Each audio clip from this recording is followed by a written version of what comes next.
Hey, it's me, MLB. Here is chapter 53 of Heard You Like Me, and this one is titled, It's Always Walmart. Okay, well, how about 12 minutes then? You joked. I'm kidding, all good. Thank you for bringing it up. No problem, he replied. Have a good evening. Thank you, you too, he replied. Do you need help getting out of here? Finding your way out? Nope, all good. I have a mental map quirk. I can find my way out of buildings and find my way back home on the streets easy, he replied. Oh, handy, you said. Okay, good luck. Thanks, he said with a thumbs up, and then he and his more quiet workmate left, leaving you and Jirou standing in the middle of her room looking at the mattress on the floor. It was quiet for a second before you suddenly flung your arms out towards the mattress as if to present it. Ta-da! You suddenly yelled, and Jirou looked at you. You're an idiot, she chuckled, and you grinned. Mattress, you said proudly. Yeah, I can see that, she replied. We need sheets and stuff now too.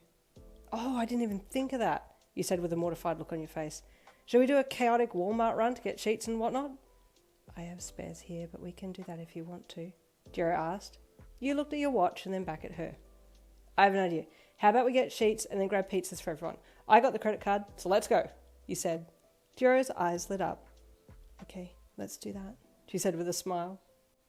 And so with that, you raced back to your room, grabbed your wallet, gave Momo a quick rundown on what was going to happen, and then dashed back to Jirou and left with her. Momo was a little deflated that you were going to sleep in Jirou's room that night, since she was keen to show you her new outfit that she had somehow managed to buy without you seeing, but she told herself that would only be one night, and then the next night you would be back in the room with her, and she could show it off to you then. She had tried it on and liked it very much. Onto the bus you and Jirou got, and once you had taken a seat, you turned to her. Okay, jump on the group chat and ask what pizzas everyone wants. We need to make a list, you said. Oh, good thinking, she replied, quickly accessing the class group chat and setting up a poll to vote for what pizzas everyone wanted, and while she was doing that, you got on the Walmart website and had a look at what colour and style sheets they sold there.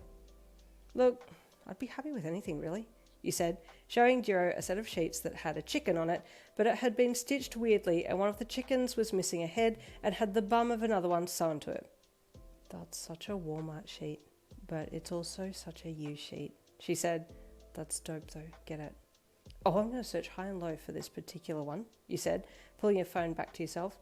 I'm not leaving without Butthead. Jirou snorted with amusement and then showed you her phone. Okay, votes are coming in for pizza, she said. We'll head there after getting Butthead, she said, and you laughed. I never thought that I'd get such joy out of hearing you say the word Butthead, you said with a chuckle. My life is complete. You turned and kissed her on the lips and then settled back.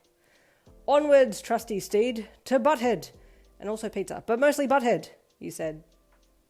The Walmart experience was an interesting one for Jirou.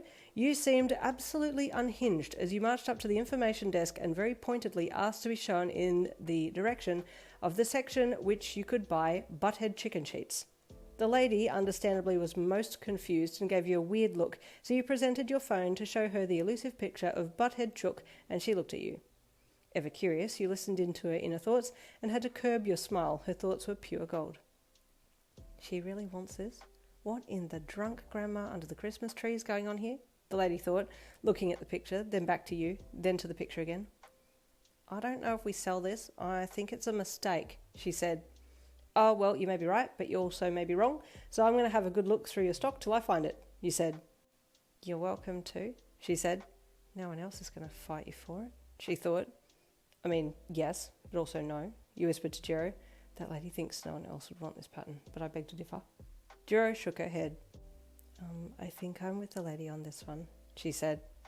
After scouring the shelves in the bathroom and bedding section for a good hour, you finally found your Butthead chicken sheets and nearly cried for joy as you hoisted them over the top of your head.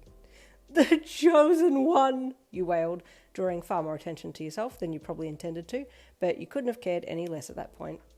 Jirou, on the other hand, was mildly mortified and grabbed you by the arm to drag you to the checkout, where you paid for Butthead chicken sheets, and then you went off down the road to the pizza place to pick up the pizzas and head back to the dorms. No surprises that you had a stack of about 20 pizzas in your arms on the walk back to the bus, and you listened into the thoughts around you as you and Jirou got back on the bus and headed back to Heights Alliance. Oh, that's Hawaiian, so good. Vegetarian, meat lovers, and something else. Right. Barbecue chicken. My pizza quirk needs some fine-tuning, but I definitely know their pizzas. All of their voices melded together, but the last one you managed to hone in on, and you leaned over to Jirou to whisper to her.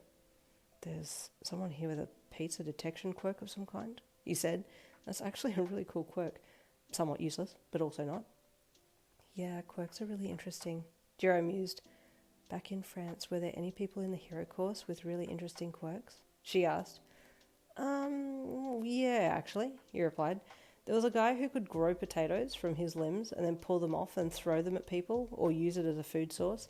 You know what, though? It sounds funny until you get whacked in the back of the head with a full-size potato, and then it's not that funny. So it was actually quite a terrifying quirk. You laughed. Yeah, that sounds similar to one of the girls in Class 1B. She can grow mushrooms around her.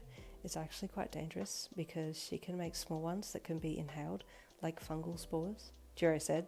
Oh, yikes, you said.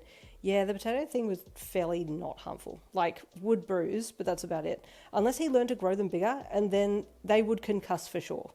Jirou nodded.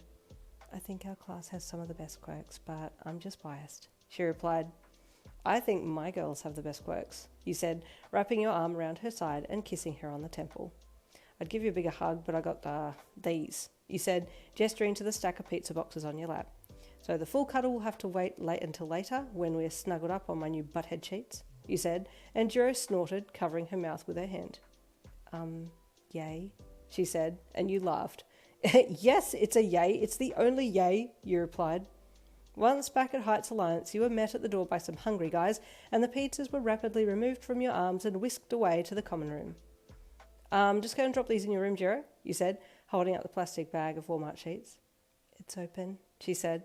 I'm just going to duck to the bathroom on level 2, and then I'll meet you in the common room. Yeah, good plan, you replied with a thumbs up, before heading up the stairs with her and then parting ways at the top. As Jirou headed along the corridor, she met Momo coming the other way with an armload of laundry. Hi, Momo, she greeted with a smile. Oh, Jirou, Momo replied with her usual polite smile. Where's Yin? Oh, she's putting some sheets in my room, and then she said she was going to come down to the common room after, Jirou said, feeling a little sad that Momo had only asked for you and not asked what she had been up to. Oh, wonderful, I'll see you there then, she said, as she passed Jirou and headed on. Jirou sighed and watched her pass. I kind of wish Momo would look at me too, she thought.